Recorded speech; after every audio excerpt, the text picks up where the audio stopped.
l'intelligence artificielle, où est-ce qu'on en est maintenant et qu'est-ce qu'on va faire plus tard, c'est une occasion de faire des choses en commun.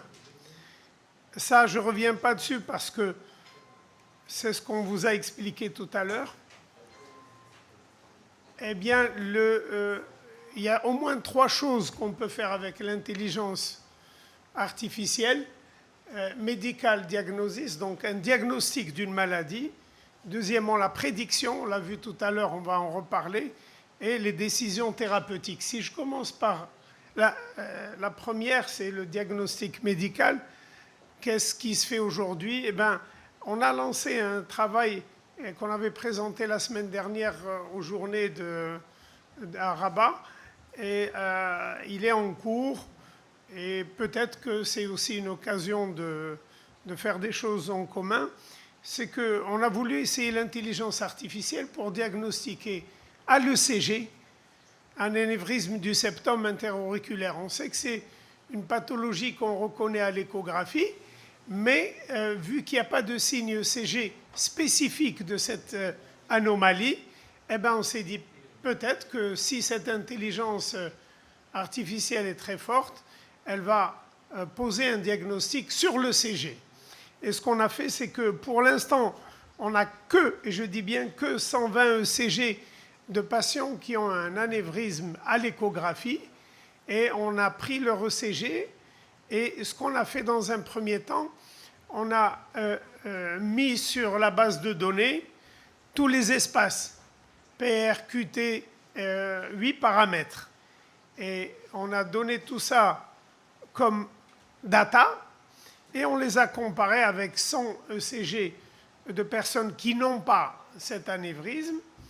Et au final, eh bien, par la suite, on donne des espaces d'un ECG, d'un nouveau malade, et l'ordinateur va nous dire, justement par cette intelligence artificielle, soit il a, soit il n'a pas. Puis on s'est rendu compte que cette précision, elle est à peu près, ça c'est le papier qu'on a rédigé, on a utilisé Artificial Neural Network comme méthode de travail, et on va dire la précision de ce résultat, elle est de 79%. Et on voulait aller encore plus de l'avant, on s'est dit, eh ben, pourquoi utiliser ces chiffres, faisons juste un scan de l'ECG et laissons cette intelligence artificielle rechercher elle-même les anomalies. Et là, il faut utiliser le convolutional neural network pour les images. Et quand on utilise ça en scannant juste l'ECG, en scannant les ECG et en disant à l'ordinateur, c'est ce que vous avez vu tout à l'heure, on lui donne la data et on lui donne answer, la réponse. On lui dit, Hawa l'ECG, Hada il est anévrisme. Had l'ECG, il est anévrisme. On en donne 120 comme ça, et 120, celui-là, il n'a pas d'anévrisme. Et au bout du total, eh bien, avec cette CNN, il est capable à 92% de reconnaître un anévrisme du septum interauriculaire.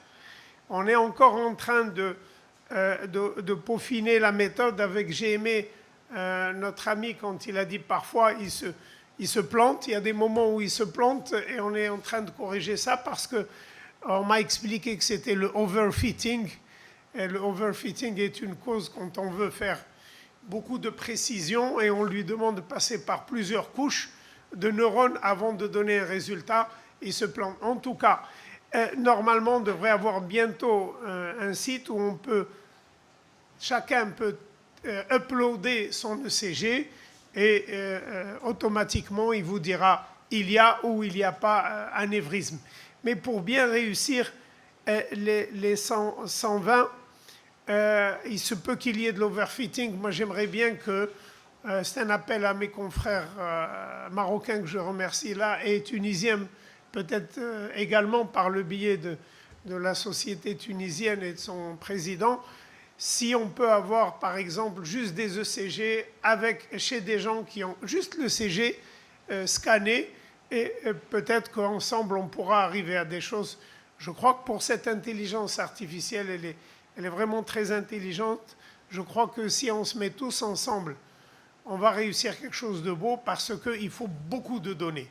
Et plus on a de données, meilleurs seront les résultats. Et si chacun travaille tout seul, ça ne va pas le faire. Deuxième chose qu'on a fait il y a déjà un bout de temps, c'était, on va dire, l'ancêtre de l'intelligence artificielle, c'est de proposer au médecin une liste de facteurs de risque, de symptômes et de signes. Il va remplir un peu à quoi correspond son patient qui vient le voir en consultation et il va nous donner les diagnostics les plus probables cliniquement. Et le raisonnement, il est un peu comme ça, c'est une régression linéaire. Imaginez que la ligne bleue, c'est le profil du malade et que les points que vous voyez sont les points d'une maladie et on voit l'éloignement, on compte la somme des distances, c'est l'éloignement d'une maladie A ou B ou C par rapport à la ligne bleue qui est celle de mon malade.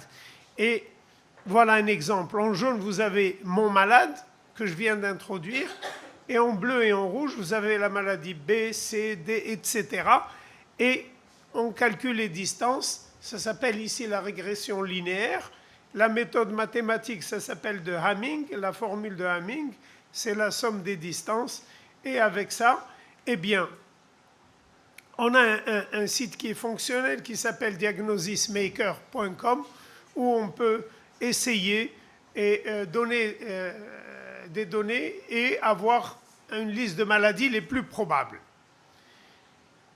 La prédiction médicale, on a fait un premier travail sur le score et avec une base de données marocaine de personnes qui ont été suivies pendant 10 ans et nos amis ingénieurs ont utilisé ces méthodes de KNN, K-Nearest Network, et d'autres méthodes de régression logistique pour arriver à avoir un algorithme qui soit bon pour évaluer le risque cardiovasculaire.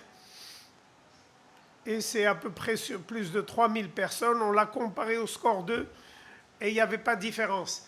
Maintenant, on continue et là aussi on aura besoin de tout. C'est surtout puisque l'étude elle est marocaine pour l'instant, mais on aura besoin du suivi de ces malades et on pourra compléter la base de données et j'espère avoir, Inch'Allah, un score de risque purement marocain et bien sûr tout ce qui a été fait, on peut le partager avec les amis tunisiens. Voici le travail tel qu'il a été présenté. Medical Prediction, c'est ce qu'on pourrait faire ensemble et j'ai beaucoup aimé l'exemple que vous avez donné de stroke parce que justement c'est l'exemple que je veux donner de travail qu'on pourrait faire ensemble. C'est justement ça, exactement, risk of stroke, comme quoi vous voyez qu'on a des points en commun, d'intérêt commun. C'est avoir une base de données et sur, par exemple, 1000 patients qui ont, je dis 1000, ça peut être, mais ça semble être un chiffre, je dirais, minimum pour l'intelligence artificielle, et avoir toutes les données épidémiologiques de ces patients-là, par exemple comme ça, avec âge, sexe, poids, taille, etc. La dernière colonne, c'est 1 s'il a eu un AVC, 0 s'il n'a pas eu d'AVC. Mais là, il faudrait prendre un certain nombre qui ont tous un AVC.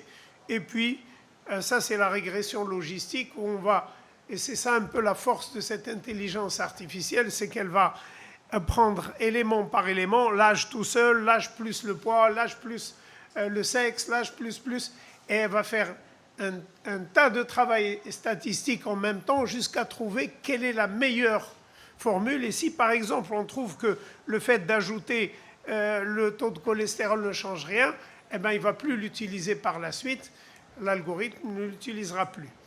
Voilà, donc la population, pour l'instant, ce n'est pas un travail qui a commencé, c'est juste, ça c'est what can we do? Qu'est-ce qu'on peut faire tous ensemble? Si ça vous intéresse, et on voit qu'on a choisi, sans le faire exprès, le risque d'AVC, et ça, donc ça intéresse tout le monde. Une petite population, et avec une population contrôle, mais il vaudrait mieux qu'on soit plusieurs pays ou au moins tous les deux, pour avoir une population plus grande et avec plus de chances de réussir. Et c'est pour ça que ce serait bien si on arrivait, même un jour, on va rêver d'avoir une société africaine d'intelligence artificielle. Et là, je terminerai, puisqu'on a beaucoup de points communs. Vous les connaissez, les 25 signes qui font de toi un Maghrébin? Oui. Ah voilà, toi tu l'as vu, je sais pas. Vous connaissez? Non. Oui, parce que c'est vraiment, quand on voit ça, on se dit qu'on a la même épidémiologie, le même cerveau, on est tous pareils. Et donc, je crois que c'est pour ça qu'on doit tous travailler ensemble. Tu appelles tous les yaourts des Danone, tu vérifies une bouteille de gaz avec du feu, sans que tu trouves que c'est dangereux, tu utilises 3 langues dans la même phrase. Salut Omar Finraika, how are you? Et tu proposes des périodes de rendez-vous et pas des horaires, pas un horaire.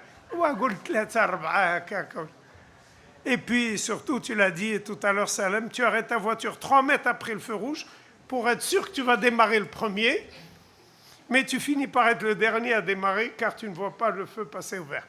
C'est vrai, tout ça, ces points sont communs avec les Tunisiens. Ben, c'est superbe et merci.